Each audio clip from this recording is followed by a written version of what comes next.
Some people can walk into a room and immediately feel the tension, even if no one says a word. They sense the heaviness in the air, the shift in tone, the forced smiles that others overlook. These people are often called empaths. But here's the fascinating part. For many, empathy isn't just a personality trait, it's a survival mechanism. An empath doesn't just understand emotions, they absorb them. Imagine emotions moving like invisible waves through a room. Where most people notice them faintly, empaths absorb them like a sponge soaking up water. Someone else's stress, sadness, or anger doesn't just stay with that person, it seeps into the empath until it feels like their own. This is more than compassion, it's literal emotional absorption, and it shapes how an empath experiences the world. Think about the last time someone close to you vented about their bad day. For most people, it's possible to listen, sympathize, and then move on. But for empaths, the story lingers. Their body reacts as if it happened to them. Their mood shifts, their energy dips, and long after the conversation is over, they still feel the weight of someone else's pain. Empaths often notice they feel drained after conflict, after spending time in crowds, or even after conversations where someone unloads their stress. Their intuition is unusually strong. They pick up on pauses, on subtle shifts in tone, or on that one glance that carries more meaning than words ever could.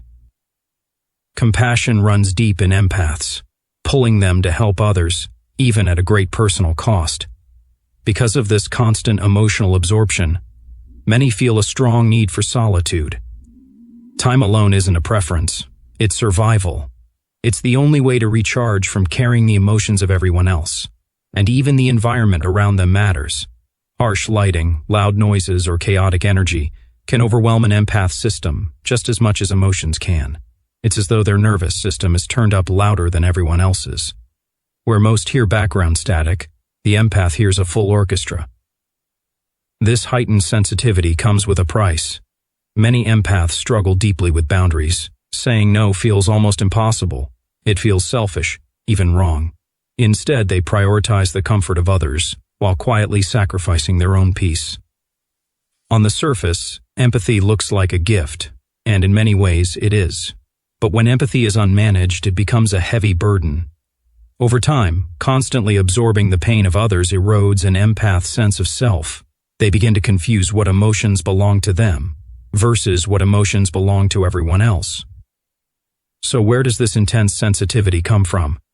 Psychologists suggest there are two common paths. Some people are simply born empaths. From the earliest age, they're naturally sensitive, deeply affected by the moods of those around them, and highly attuned to non-verbal cues. They notice when their parents are upset, when their teachers are stressed, when their friends are hurting, and they internalize it deeply. But others become empaths through survival. This is what's called adaptive empathy. It often begins in unpredictable or unstable homes. Children in these environments learn to scan the room constantly. They monitor moods, anticipate conflict, and adjust their behavior to keep the peace. For them, empathy isn't just about kindness, it's about safety. Imagine being a child in a household where anger could erupt without warning. The safest thing to do is to read the room, to notice every shift, every sign of tension. Over time, this skill becomes automatic. The nervous system wires itself to constantly scan for danger, and even as an adult, the habit remains. This is the life of an adaptive empath, someone who developed empathy not out of temperament, but out of necessity.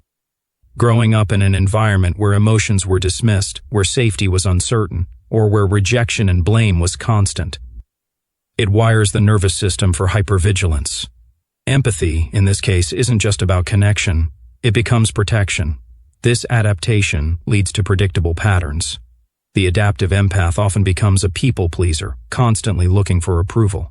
They may take on caregiving roles, even at a young age, because nurturing others was how they felt valued. They often overgive, overfunction, and feel responsible for keeping everyone else comfortable, even if it costs them their own well-being.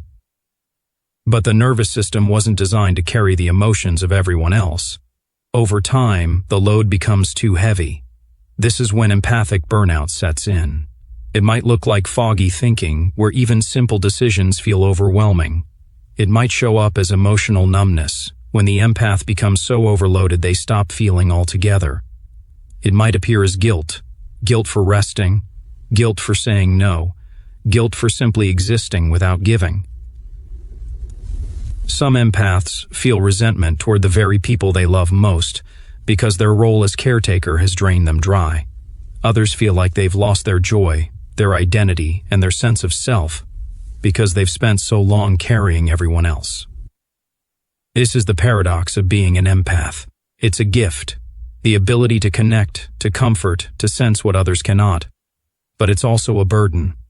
The same antenna that tunes into beauty also tunes into pain, and when it never shuts off, it becomes exhausting.